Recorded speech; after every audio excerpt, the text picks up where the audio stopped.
Hello, everyone, and welcome to this edition of See Yourself Grow with Tina. I am Tina Kalura, and for those of you who don't know me, I am a wife, I am a mom, and I try to be a boss at everything that I do. I am the founder and CEO of the See Yourself and Your Business Grow coaching and consulting firm, and I help people get out of their own way and into results in less than 90 days.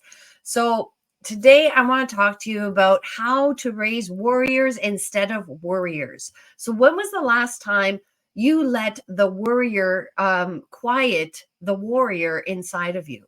Are you a warrior in all areas of your life or just sometimes? And have you ever asked yourself why that might be? What does it mean to be a warrior and not a worrier? Well, the difference between being a worrier and a warrior is merely what you are focusing on. So a worrier will focus on the negative stuff, what is going on, what is going wrong, right? So constantly thinking about all the pessimistic variables, while meanwhile the warrior is focused on everything that's possible and everything that's positive, and how to overcome and triumph in every area of their life. So I learned early on that I wasn't great academically. So academically, I wasn't strong at all. I just did what I had to do to survive in school. Yes, did I love learning? Absolutely. Am I a warrior now in academics? Absolutely. But was I a warrior then? No, I wasn't. So as I started growing up and getting introduced to different things, different activities, I came to realize that I was really good at running and jumping, and I started winning awards for doing that kind of stuff, and I realized that I loved it. And so that helped build my confidence. People started recognizing me for my athletic abilities and my team sportsmanships, and I became known as the fastest girl in my grade year over year. I became known as the one to beat every year.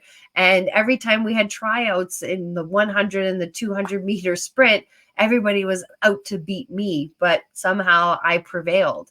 And then that's when I became a warrior, because I had a sense of accomplishment. That's where my confidence was. Now, emotionally, I wasn't always a warrior. As a communicator of my feelings, I wasn't a warrior. Why? Because no one around me actually taught me how to talk about my feelings growing up. And I was going through a lot growing up, and no one knew how to handle me. I cried a lot. I would have outbursts. And if someone challenged me, I would say really mean things to them. Why? Because that was my defense mechanism. So my early teen years were interesting. I started working at a very young age, and I realized I was really good at that stuff, at getting stuff done. I gained a lot of knowledge and confidence in my job, and I took a lot of pride in that. So I realized that wrapping myself around the things that I was really good at and avoiding the things I wasn't really good at, until one day I had a breakdown and my mom became really worried about me. She took me to the doctor, and the doctor asked me if I wanted to speak to someone who could help me with my feelings and my thoughts. And I was like, sure, not realizing that that was one of the most life-changing events that could have happened to me. It was then that I started recognizing that behind every emotion, including worrying, lies a thought. And I started to learn about how to focus on what I can control. So my thoughts, my actions, my words. And I started accepting what I cannot change, which was other people. I started being more of a strategic thinker and a planner. And I started believing in myself, highlighting my strengths anytime I was feeling down, and paying attention to my thoughts and my feelings instead of ignoring them. And now, fast forward 30 years later, I think I'm doing pretty good. I am a successful businesswoman. I'm a published author, an international award-winning productivity coach. And this is why I do what I do, because in starting the See Your Network Grow event, a social event, we can surround ourselves with like-minded people who are going to elevate us mentally, emotionally, and maybe physically. So if you are looking to expand your network, you don't have to be in business. If you just want to expand and learn from other people's opportunities and growths, join us on June 20th at 12 p.m. I'll be putting the link in the bio. I've been doing these networking events on a monthly basis, and they might not be huge events, but the people who are there are making an impact on me, and I'm hoping that I'm making an impact on them. I'm also hosting a See Your Leads Grow Masterclass, and that's going to be on June 12th, so that I can help pull back the curtain on how I use social media, how I get 5 to 10 people booked after a networking event, how I use lives to pull people in, how I help people plan, promote, and deliver their own masterclasses so that they can build their know, like, and trust factors. So if this sounds good to you, again, I'll be putting the links in the comments, both on Facebook and LinkedIn, so that you can join me for a free masterclass. Now, the masterclass is for people who want to accelerate their business growth, focus on efficient lead acquisition tactics, and learn 15 more strategic tactics that have worked for me in the past. So today, I have the great pleasure of speaking to you about a good friend of mine, Ann Barnes. So Ann and I first met in January of this year. Then we met again in February. Then we met again in March. And we are finally doing our live interview. And it just goes to show that when something is meant to be, you put the time and the effort into making something happen. And that's what Ann and I are doing today. So I am very excited to interview Ann today because I'm surrounded by teen nieces and nephews, and I think it's just wonderful what Ann is doing for young adults out there. So Ann Geraldine Barnes is a bilingual online teen coach with decades of clinical experience as a registered social worker with families of diverse beliefs, origins, and lifestyles. Her focus with teens is all about helping them to transform their relationship with anxiety and live with more hope, courage, and confidence. A gift that lasts a lifetime. So without further ado, please join me in welcoming Ann. Hi there. Nice to see you. How are you? Thank you so much for being here. Like I said in my intro, Ann, I've been very much looking forward to our live talk. So Ann, let's get into it. So based on your experience, can you tell us more about why it's important to talk to kids about being warriors instead of worriers? Yeah. So, like you mentioned a few things in your intro and your own story, and I think we can all relate, right? Like it's the way we were raised often is the parent, naturally we want to support our kid. And if the kid is anxious or worried about something, a lot of the time we would say, well, don't worry about it. Of course, that doesn't really solve anything. So then the idea of the inner warrior actually came from something that happened, but I'll mention just something else about the inner warrior, and then I'll get into my story. Is that so? The inner warrior is the idea of the problem solver, being resourceful, being courageous, being confident, all the good positive emotions. And whereas the worrier often, well, a lot of the time parents might say, well, my kid is just like that. I'm including like children under like right up to 5, 6, right through the teen years and even into adulthood, right? Is that there's a lot of kids that will avoid things. And then the parent thinks, well, my kid is just shy, but actually it's anxiety that's running the show.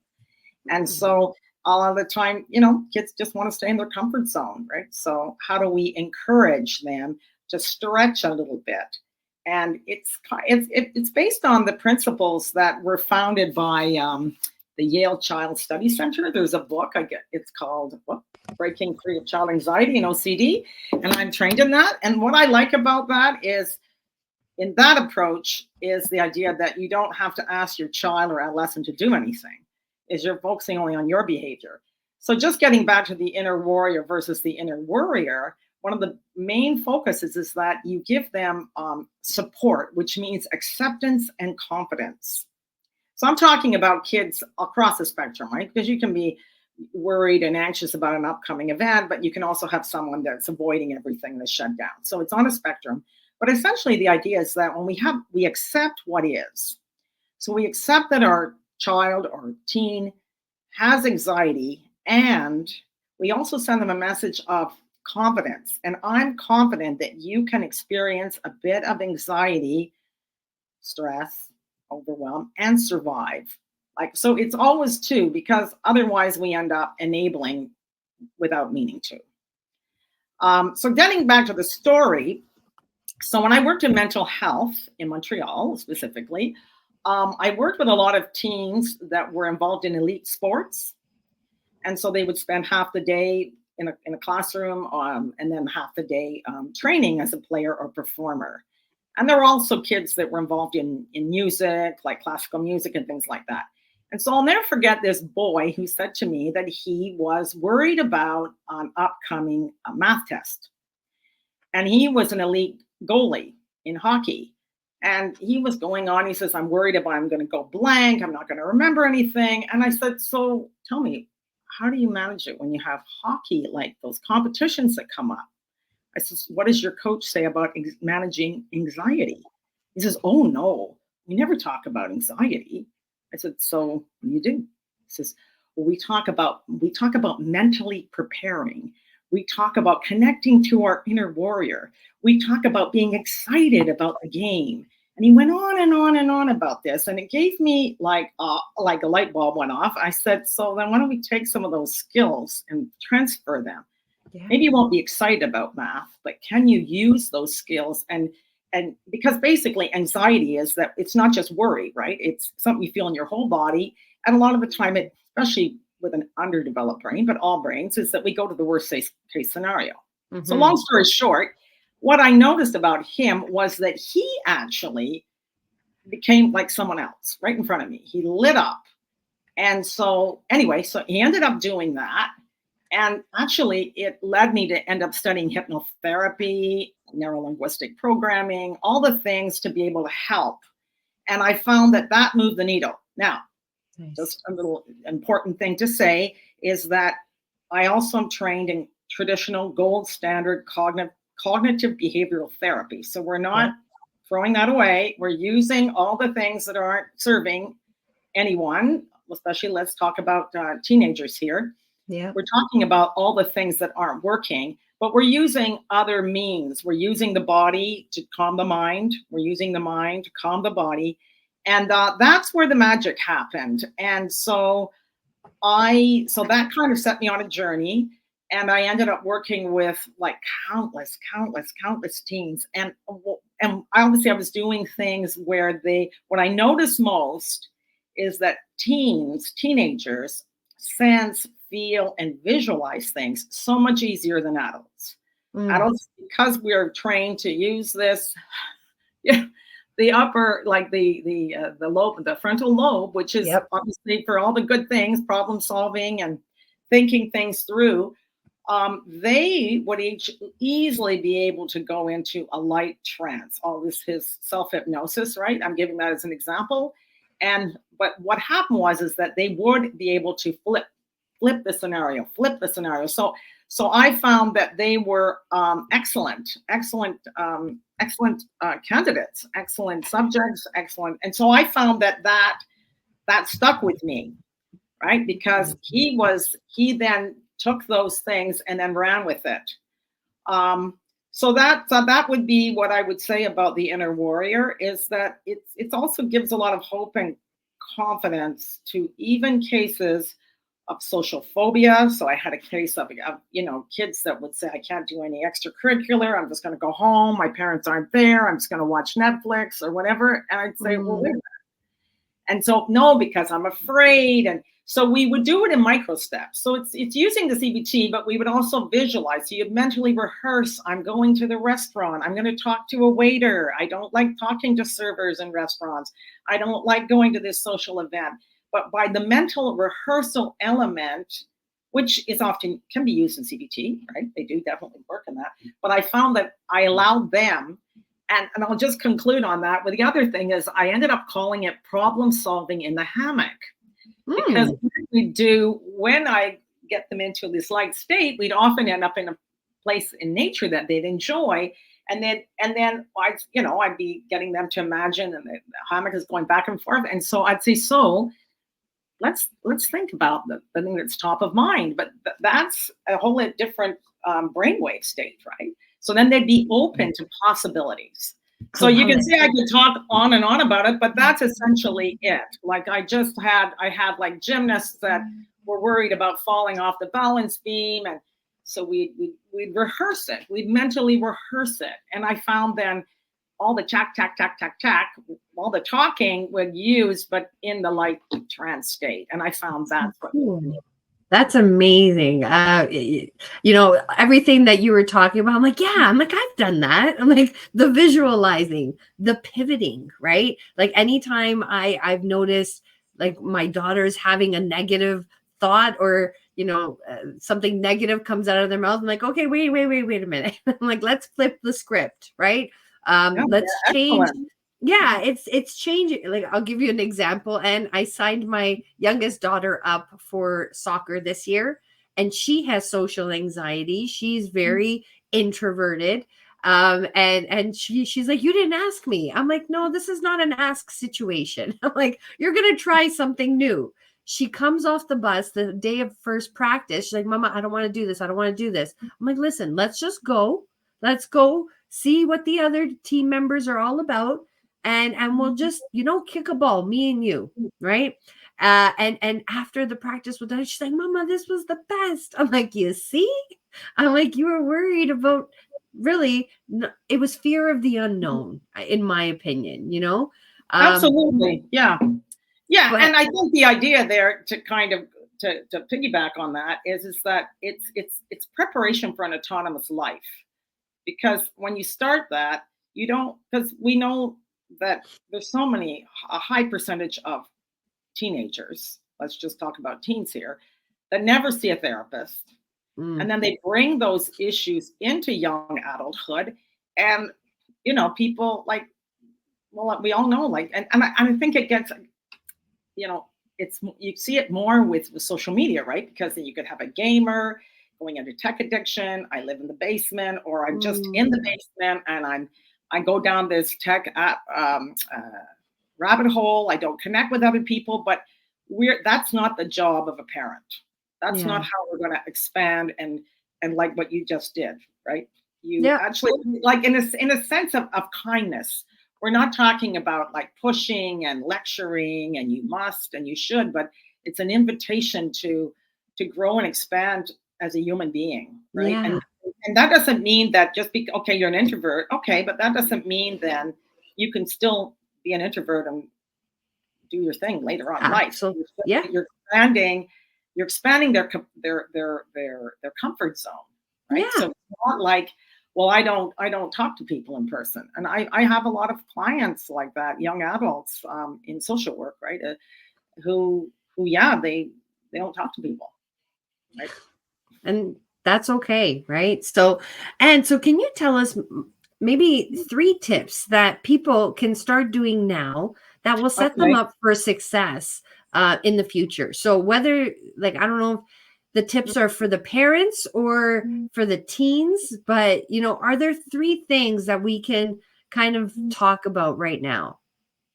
Okay. I would say, first of all, let's just talk for the parents, is to find out what lights your kid up. So it is important. Like, we want to remember that. We want to find out, because that actually, despite the difficulties, if someone is interested in something, that can get them to get out of their comfort zone, right? So I think, first of all, finding out, not just like registering in all these, like, over scheduling, that doesn't solve problems. That actually can create anxiety. Yeah. So I would say that's a tip, to avoid over scheduling, because a lot of teens around 14, a lot of them say, I'm so done. I just want to chill. I don't want to take anything. And so that's because maybe they didn't have enough time to play and just be, without like be bored and just be. The other thing that I would say is often parents don't recognize anxious behaviors, which I mentioned earlier, right? Is that they might just say, well, my kid is just like that. They're shy. And so then that becomes like, you don't want something to be you want to be flexible and adaptable about this. You don't want to think, well, that's just the way my kid is. Well, they're 13.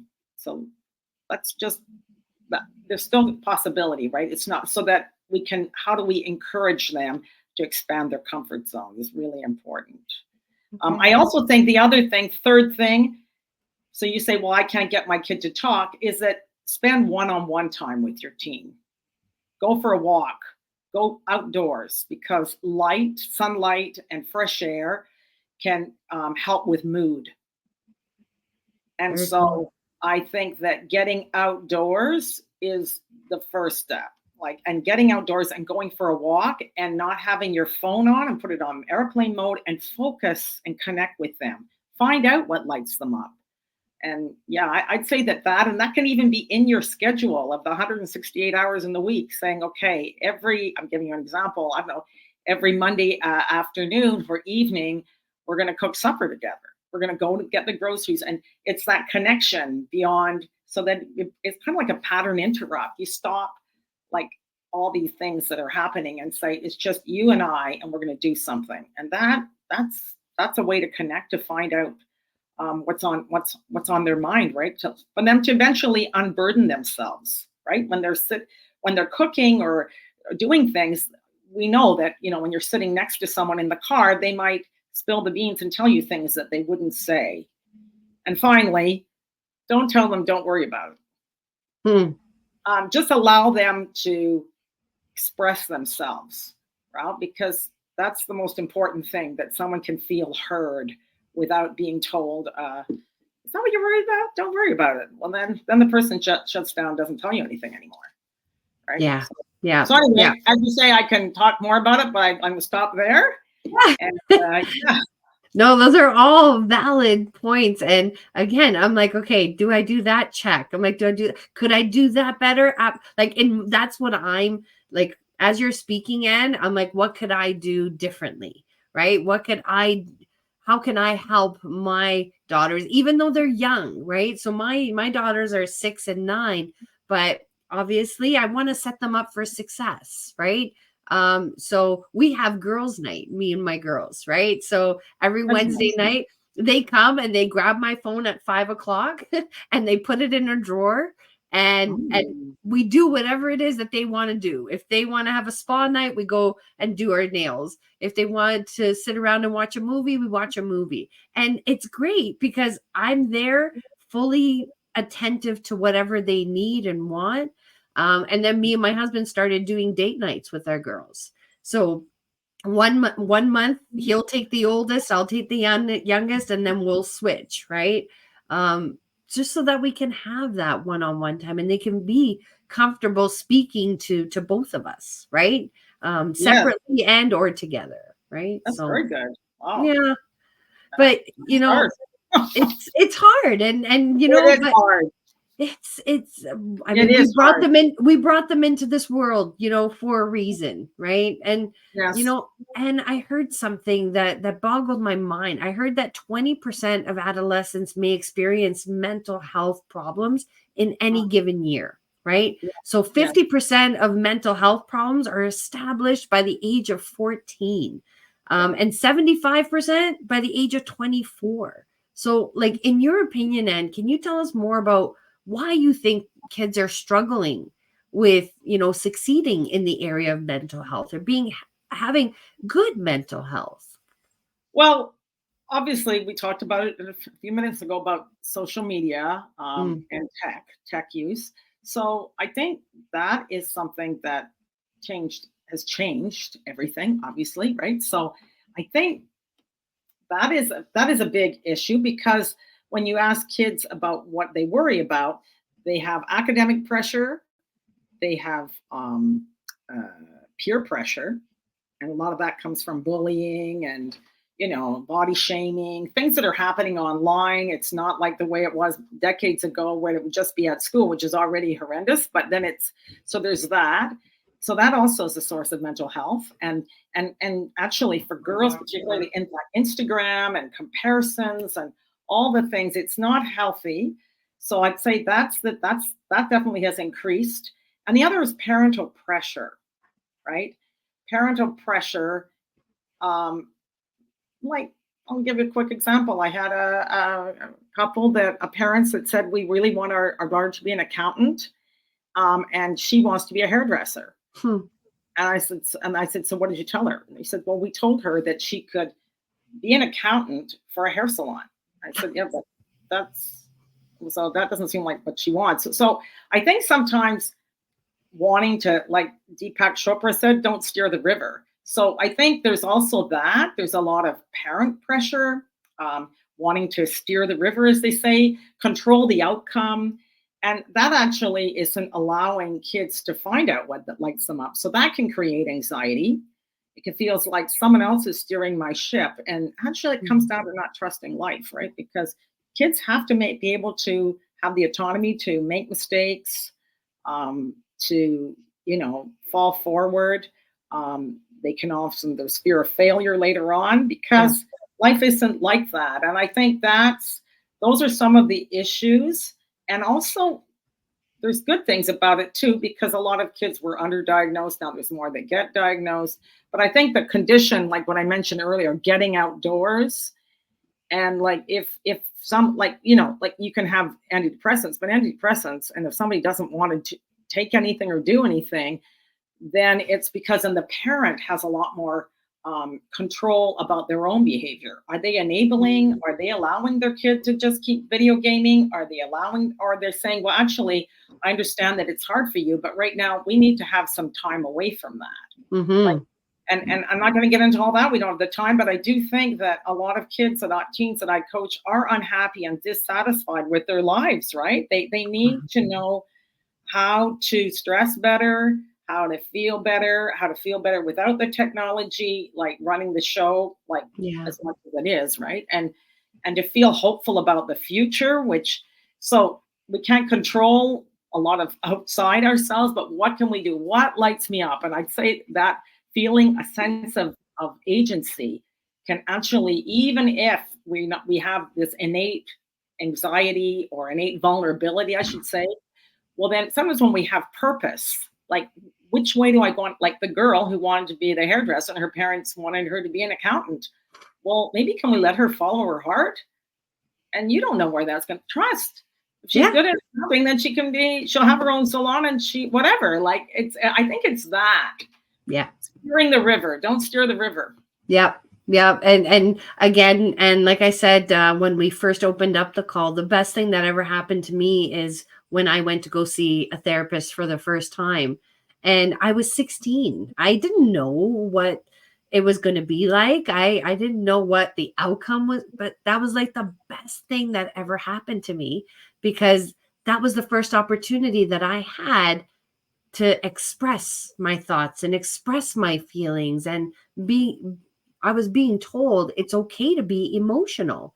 Like all my life I was raised with, oh, she's too emotional. Oh, she can't handle it. Oh, she cries for everything. When really I was the one who was being strong. I was expressing my emotion. I wasn't suppressing, right? Yes, that's a very, very good point. Yeah, absolutely. Yeah. And that also came from a different style of parenting, right? Yeah. Yeah, absolutely. Like you were either obedient or you were disobedient. And so obviously that's not where it's at today. No. And then, so there's always good things in all this, right? Like we do evolve as humans. Yeah. And like you and I love this conversation. I think you are amazing at what you do. And I just want to say thank you. But do you have anything coming up, or anything else you want to share? Well, what I was going to suggest is that I can put in the chat, or you can put in the chat, is check in with me. I can give a booster, a 20-minute free booster, confidence booster to your teenager. I think that's usually kind of like a first domino for a lot of kids, no matter what's going on. So that's something that I offer. And I also have a free guide, 7 simple strategies to supporting your team with anxiety. So when I say anxiety, it's like all the things. It could be worry, it could be anxiety, overwhelm, stress. It's basically kind of like learning that we all have blind spots as parents, right? Mm-hmm. That's just Yep. how it is. Yep. And so how can we then realize, are we actually like helping or hindering, right? Yeah. That's Yeah, amazing. without me, and I say it. I'm a parent. You know, obviously my kids aren't teenagers anymore. So we all make mistakes, but it's to become more aware, and that's the journey, and that's where we Yeah. have people there to support us, right? Yeah, Yeah, and we got to remember, like, this is the most important job that we have. It's raising little humans. It's raising humans for the future, right?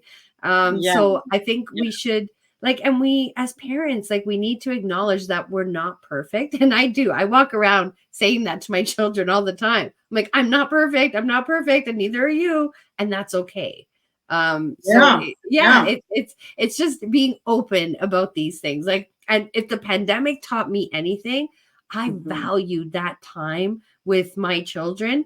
But the breakdowns that I had, just quick story, Anne, my daughter, I'm in a meeting and she's sitting beside me doing her homeschooling, and she asked me how to spell pizza. So I put my meeting on hold and I spell pizza, and she's like, "That's not how you spell it." I'm like, "Are you kidding me right now?" I'm like, I just and after the meeting, I went in the washroom and I cried. And and then I came out. She's like, "Mama, were you crying because of me?" I'm like, "Yes, yes, I was." I'm like, I was very upset that you questioned how to spell Pete. Like, it was something so small, but that's the thing that got me that day, you know? But I Yeah, wasn't afraid to show her and have that conversation with her, yeah. right? And let her Mhm. know that it's okay to have those moments. It's okay to have those moments. Yeah, it's Yeah. part of life. Yeah. And like you said, yeah, to like, because we all, it's like you had said earlier about feelings. We honor those feelings. Yeah. Yeah. Mhm.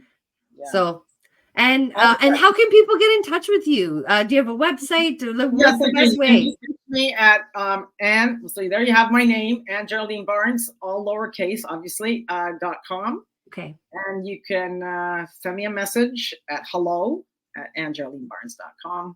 And all good.